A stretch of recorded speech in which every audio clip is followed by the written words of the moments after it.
সপ্তাহে সবচেয়ে শান্তির দিন আর পছন্দের দিন হচ্ছে শুক্রবার। আর ছুটির দিন মানেই হচ্ছে আমাদের গৃহিণীদের জন্য একটু বাড়তি ব্যস্ততা, আবার অন্যরকম একটা ভালো লাগাও কাজ করে। তো আজকে শুক্রবারের দিনটি আমার কিভাবে কাটলো বাচ্চাদেরকে নিয়ে, সেই সাথে বাগানের কিছু সুন্দর মুহূর্ত, সব কিছু মিলিয়ে থাকছে আমার এই ভিডিওতে। আসসালামু আলাইকুম। খুব সকালে উঠলে আমার মাটার ক্ষুধা লাগে, তো আজকে যে শুক্রবার ছুটির দিন, আমি তো একেবারে ভুলেই গিয়েছিলাম। আজকে ভাবছি যে একটু ঘুমাবো শান্তি করে, কিন্তু হঠাৎ করে কেন যেন ঘুমটা আমার ভেঙে যায়। তো আবার মনে পড়লো যে আজকে তো বাচ্চাদের স্কুল নাই, তো একটু টেনশন ফ্রি হইলাম। তো আমার মেয়ে যেহেতু স্কুল থাকাকালীন প্রতিদিন সকালবেলা উঠে, তো ওর একটা অভ্যাস যে সকালে উঠে ওর ক্ষুধা লাগে। তো রান্নাঘরে একটু ঘুরঘুর করতেছিল, আর আমাকে এই যে কাঁঠালের বিচি বেছে দিয়েছে। আর এই যে দেখেন আমার সব কিছু ভর্তা টর্তা হয়ে গেছে, এখন আমরা খাওয়া দাওয়া করতেছিলাম।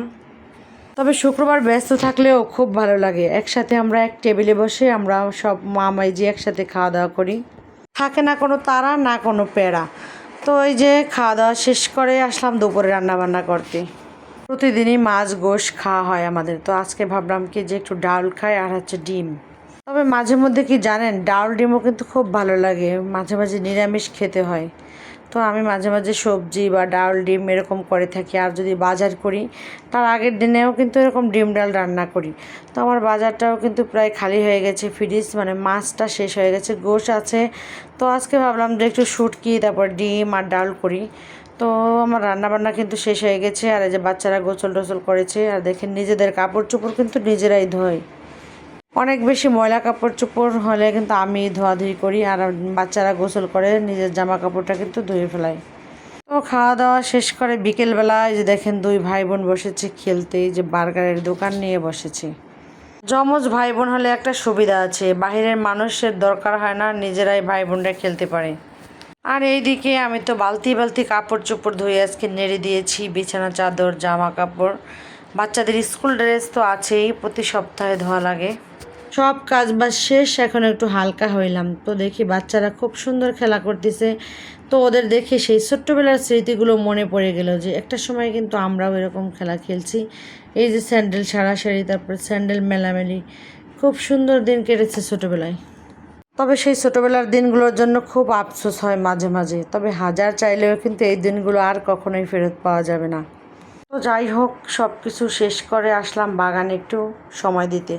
তবে সব কিছুর পিছনে কিন্তু সময় দিলে কিন্তু এই গাছের প্রতি কিন্তু সময় দেওয়া হয় না।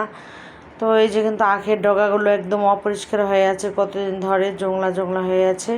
তো ভাবি যে পরিষ্কার করব, কিন্তু ইচ্ছা থাকলেও মানে করার শক্তি থাকে না, বা কাজ বাজে ব্যস্ত থাকি। তো আজকে ভাবলাম যতই ব্যস্ত থাকি না কেন এগুলো আজকে পরিষ্কার করে দিতে হবে। তো দেখেন কত সুন্দর পরিষ্কার করে দিয়েছি, এটা কিন্তু আমার দেশি আখ। আর এই দিকে আমার শখের বাগানে 30 টাকা করে শখের মরিচ গাছ কিনে এনেছিলাম। তো মাশাল্লাহ দেখেন কত সুন্দর ফুল হয়েছে, আর ফলও কিন্তু ধরেছে।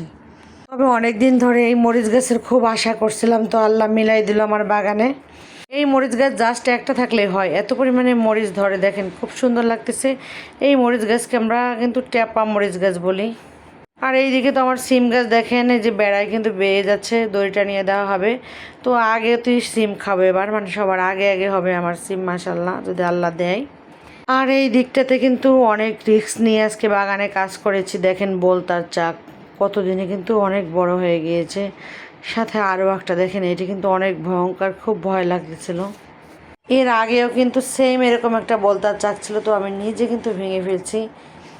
বিকেলটা বাগানে কাজ করার পরে চলে গেলাম আমাদের স্থানীয় দোকানে কিছু বাজার করতে। তো কী কী বাজার আনলাম দেখেন, এখানে নিয়েছি বাচ্চাদের 1 প্যাকেট কলম, তারপরে এনেছি একটা নারিকেল তেল।